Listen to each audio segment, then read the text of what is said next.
Hi friends, praise the lord. అందరూ బాగున్నారా? నేను చాలా బాగున్నాను. మరి నేను మీకు ముందు వీడియోలో చెప్పిన విధంగా నా 200 జీజస్ సాంగ్స్ ఫినిష్ చేయడం జరిగింది. నాకు చాలా బాగా సబ్స్క్రైబర్స్ వచ్చారు, వ్యూస్ కూడా వచ్చాయి. దేవాది దేవుడు కృపను బట్టి, నాకు ఇచ్చిన చిన్న జ్ఞానమును బట్టి, లేదు దేవుడి నుండి వచ్చింది కనుక అది పెద్ద జ్ఞానమే.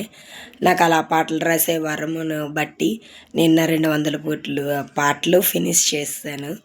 నాకు చాలా సంతోషంగా ఉంది. ఆ దేవాది దేవుడికి వేలాది వందనాలు సమర్పిస్తున్నాను. కేవలం దేవుణ్ణి గణపరచడానికి నేను రాయడమే పాడడమే కాదు, నా ట్యూన్ అంతా కరెక్ట్గా లేకపోయినా మీరు ఆదరించి నన్ను సబ్స్క్రైబ్ చేసి నా సాంగ్స్ డైలీ మీరు చూడడం, వినడం, దేవుడిని గణపరచడం వల్ల కూడా నాకు ఈ 200 సాంగ్స్ రాయడానికి నేను కూడా ఇంట్రెస్ట్ చూపించగలిగాను. చాలా సంతోషంగా ఉంది. నేను మా చర్చికి వెళ్ళేటప్పుడు, మాది సెయింట్ ఆంథనీస్ చర్చ్, వెళ్ళేటప్పుడు చాలామంది నన్ను సబ్స్క్రైబ్ చేసిన వాళ్ళు, నేను ఒక 2 వీక్స్ సాంగ్స్ మరి పని ఒత్తిడి వల్ల పిల్లలకు ఫంక్షన్స్కి అది వెళ్ళడం వల్ల నేను పాడి పెట్టలేదు. నన్ను దగ్గర ఒక 20 నెంబర్స్ అయినా అడిగారు చర్చ్ అయిపోయిన తర్వాత, నేను వెయిట్ చేస్తున్నాం, మీరు సాంగ్స్ అప్లోడ్ చేయట్లేదు, ఏమి ఇంకా ఆపేశారా అని. లేదు ఫ్రెండ్స్, నేను 200 పాటలు కూడా ఫినిష్ చేశాను. దేవాది దేవుడికి నాకు ఇచ్చిన కృపను బట్టి నాకు చాలా సంతోషం. నాకు సమయం చాలడం లేదు, లేదా నేను ఒక రోజులోని 3-4 సాంగ్స్ కూడా రాయగలను. కాకపోతే నాకు మా పేరెంట్స్ లేరు, మాకు అత్త మామ లేరు, పిల్లల ఒత్తిడి మరి పిల్లలని చూసుకునే బాధ్యత మాకే ఉంది. అందుకోసమనే నేను మరి ఇలాగా 2 డేస్కి 1 డేకి ఇలా సాంగ్స్ అప్లోడ్ చేయడం జరుగుతుంది. క్షమించండి బట్టి. తప్పకుండా ఇప్పుడు దేవుడి దగ్గర మరో తీర్మానం తీసుకున్నాను. నేను 500 పాటలు ఫినిష్ చేయాలనుకుంటున్నాను. మరి దానికి నా ప్రేయరు, మీ ఆదరణ కావాలా, మీ ప్రేయర్ కావాలా, జీజస్ బ్లెస్సింగ్స్ కావాలా. ఆ దేవాది దేవుడు నన్ను ఇంత ప్రేమిస్తున్నందుకు నాకు చాలా సంతోషంగా ఉంది. ఎందుకంటే లోకంలో ఎన్నో ఇష్టమైన వాటిని కొనుక్కుంటాం, అనుభవిస్తాం, పక్కన పెట్టేస్తాం.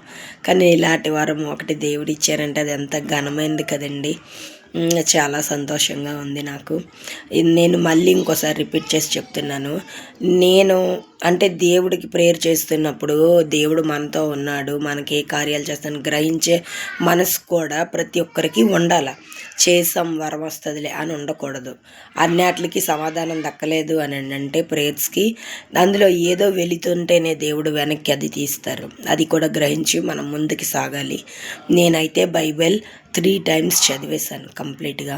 ఇప్పుడు 4th టైం నేను చదువుతున్నాను. నేను అనుకుంటాను, దేవుడికి నేను ఇచ్చిన చిన్న సమయం బైబిల్కి ఇవ్వబట్టే నాకు ఇలాంటి పాటల వరం అనే పెద్ద వరం దేవుడు ఇచ్చాడని నేను గ్రహించుకున్నాను. అలాగా మీరు కూడా ఎవరైనా బైబిల్ చదవాలా అని మీ మనసుకి ఆలోచన ఎవరికి వచ్చినా తప్పకుండా చదవండి. ఎందుకంటే అందులో బైబిల్ ఎన్నిసార్లు మనం చదివినా అది కొత్తగా ఉంటుంది. అందులో తెలుసుకోవాల్సిన విషయాలు ఇంకా చాలా ఉంటాయి. అందుకే నా అనుభవంతో నేను చెప్తున్నాను ఫ్రెండ్స్. తప్పకుండా మీరు కూడా నా బైబిల్ చదవాలని అంటే తప్పకుండా స్టార్ట్ చేయండి. దేవుడి దగ్గర ఏదో ఒక మర్చిపోలేని గిఫ్ట్ మీకు దేవుడు ఇస్తారు. భూమి మీద అనుభవించినవే కాదు, మనం పరలోక దూతలతో కలిసి స్తుతించే సమయం కూడా మనకి సిద్ధంగా ఉంది. దేవుడు ఈ పరలోకంలోకి వెళ్ళకముందే మనల్ని భూమి మీద సిద్ధపరుస్తున్నప్పుడు దాని కొరకే కనిపెట్టాలి మనం. అందుకొరకే నేను చాలా ఆనందంగా చెప్తున్నాను ఫ్రెండ్స్. ఏ దినము మంది కాదు, ఏ సమయము మంది కాదు. అనుభవిస్తున్నన్నీ మనకి సొంతం కావు. దేవాది దేవుడిని కనపరచడం ఒకటే మనకి శాశ్వతం, సొంతం. అందుకే ఫ్రెండ్స్, మీరందరూ నా వీడియోస్ ఆదరిస్తున్న ప్రతి ఒక్కరూ కూడా దేవుని కనపరిచే విషయంలో, బైబిల్ చదివే విషయంలో, ఆరాధించే విషయంలోని, పాటలు పాడే విషయంలోని దేవుడికి ప్రత్యేకమైన స్థానాన్ని ఇవ్వండి.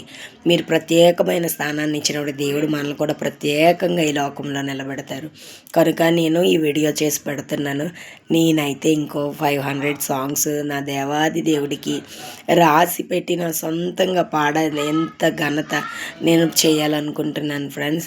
నాకు నూతన పదాలను, నూతన ట్యూనింగ్స్ను అన్నీ దేవుడు నాకు కలుగు చేయాలని నా కొరకే ప్రత్యేకంగా ప్రార్థన చేయండి ఫ్రెండ్స్. ఎందుకంటే పని ఒత్తిడి వల్ల కానీ, మరి వేరే ఆరోగ్య సమస్య వల్ల కానీ, దేని వల్ల కానీ, బిజీ వల్ల కానీ, ఫ్యామిలీతోని స్ట్రెస్ వల్ల కానీ మనం ఎప్పుడు కూడా దేవుడి కార్యాన్ని విడిచిపెట్టకూడదు. కనుక నాకు అన్ని విషయాలు అందు దేవుడు సమయం కుదర్చాలని మీరే నా కొరకు ప్రార్థన చేయాలి. అందుకే మీరందరు నా ఫ్యామిలీ కదా యూట్యూబ్, అందుకే నేను మీకు అందరికీ నా కొరకు చెప్తున్నాను. తప్పకుండా ప్రార్థన చేయండి ఫ్రెండ్స్. దేవాది దేవుడిని నేను ఒక్కరిని కనపరిస్తే చాలదు, ప్రపంచమంతా కనపరచాలి. కనుక మనం రాస్తుంది చాలా చిన్నవి కనుక తప్పకుండా నాకు ఎంకరేజ్ చేయమని మీ అందరి కొరకు పేరు పేరున ప్రత్యేకంగా ప్రార్థన చేస్తాను ఫ్రెండ్స్. ఇంకా ఎవరైనా సబ్స్క్రైబ్ చేసుకోకపోతే మీ ఫ్రెండ్స్కి కూడా చెప్పండి ఫ్రెండ్స్. ఎందుకంటే ఇది మన ఒక్కరి కార్యం కాదు, ఇది లోక కార్యం, ఇది దేవుడు కొరకై చేస్తున్న కార్యం. కనుక తప్పకుండా మీరందరూ నాకు సపోర్ట్గా నిలబడి నా సాంగ్స్ని పూర్తి చేయడానికి ఎంకరేజ్ చేయమని, లైక్, షేర్, సబ్స్క్రైబ్ చేయమని ఏసునామమున అడుగుతున్నాను ఫ్రెండ్స్. తప్పకుండా మీరు చేయండి friends. Okay, bye. God bless you all.